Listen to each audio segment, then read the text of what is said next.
On my birthday, my own son told me to leave and never return. I smiled, said nothing, and quietly walked away. But the very next day, he discovered that I had something he desperately wanted, something he never thought I'd possess.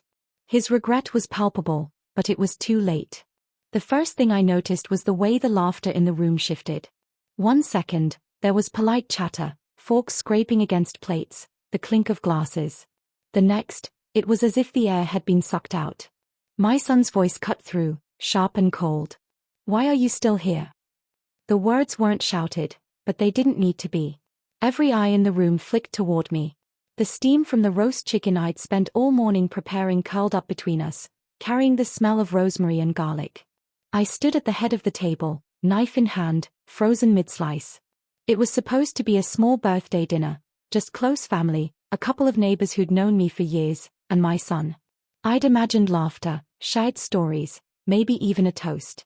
But now, the only sound was the low hum of the refrigerator in the next room. "I thought this was my home too," I said quietly, trying to keep my voice steady. "It's not," he replied, his tone flat. "You should think about moving on. Maybe, for good."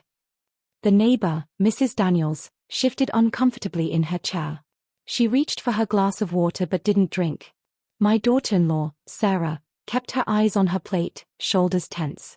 Even the kids had gone silent, their forks suspended mid-air. I set the knife down gently, not because I wanted to, but because my hands had started to tremble. "I see," I said. And then, nothing. No argument. No tears. Just silence. The rest of the evening unfolded in a haze. I moved mechanically, passing the bread basket, refilling glasses, smiling when someone said something polite. But in my mind, I was somewhere else entirely. I was sifting through years, birthdays, holidays, scraped knees, and late-night phone calls. I had been there for every one of them. And now, apparently, I had overstayed my welcome. When the last guest left, I busied myself with dishes. My son didn't offer to help, he barely looked at me. As I scrubbed the roasting pan, I noticed a patch on the wall where the paint had chipped, revealing the older color beneath. Pale yellow. I remembered painting it with my husband before our son was even born. That house was layered with our history, and yet, it no longer felt like mine. I didn't stay the night. I told them I was tired, that I'd drive back to my apartment early. The truth was, I couldn't stand the thought of waking up under that roof, knowing what had just been said. The drive was quiet. The streets were familiar, the corner store where we used to buy ice cream on summer evenings, the park where I'd pushed him on the swings until he insisted he was too big for that. Each place felt like a photograph I couldn't tear up, even if I wanted to. At a red light, I glanced in the rearview mirror. My own eyes stared back at me, tired but dry. I realized I wasn't going to cry. Something colder had settled in my chest, something steadier. When I reached my apartment, I didn't turn on the lights right away. I sat at the kitchen table, letting the dark wrap around me. His words replayed, each time sounding less like an insult and more like a statement of fact. "Why are you still here?" I thought about the will. About the documents tucked neatly in my lawyer's office. About the trust one had placed in him to carry on the legacy his father and I had built. And for the first time, I wondered if I had been wrong. The next morning, I woke up before sunrise. I brewed a pot of coffee and sat with my notebook, writing down names, people I trusted, people I cared about, people who had stood by me. My son's name wasn't on the list. Around 9 o'clock, I picked up the phone and dialed my attorney's number. "I need to make some changes," I told him. He didn't ask for details, he simply scheduled me for the next available appointment. Before hanging up, I paused. "And I'd like this kept quiet," I added. "No one needs to know until it's time." "Of course," he said. That afternoon, I ran into Sarah at the grocery store. She was standing by the produce section, looking at apples but not really seeing them. I almost walked past, but something stopped me. "How have you been?" I asked. She looked startled for a moment, then her expression softened. "Fine," she said, but her voice was thin. We stood there for a few moments, talking about the kids, the weather, the rising price of milk.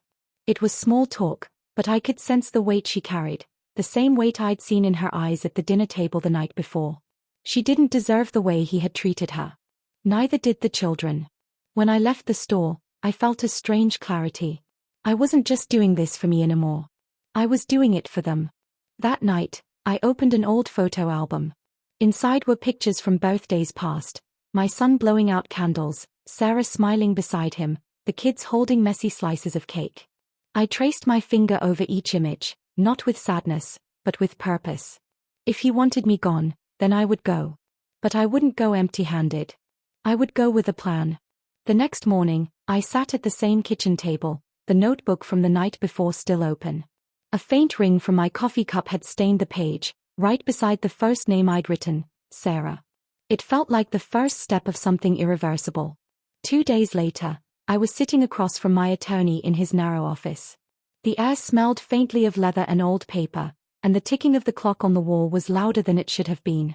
He adjusted his glasses, glanced over the file in front of him, and then looked up at me. "You're certain you want to proceed?" "I'm past certain," I said. "I'm done leaving my future in the hands of someone who's shown me what I mean to him." He leaned back, nodding slowly, and began outlining the steps. Change of beneficiaries. New property allocations. Additional clauses to prevent challenges. I listened carefully, committing every detail to memory. This wasn't just about moving names on paper, it was about shifting the ground beneath my son's feet without him even knowing. When the legal paperwork was ready for signing, I didn't hesitate. My pen didn't even pause. With each stroke, the weight on my chest lifted, replaced by something colder and sharper, resolve. That afternoon, I drove to Sarah's house. The driveway was cracked, weeds pushing through in thin green lines. She opened the door, surprise flashing across her face. "Evelyn? Is everything all right?" "I was in the neighborhood," I said with a smile.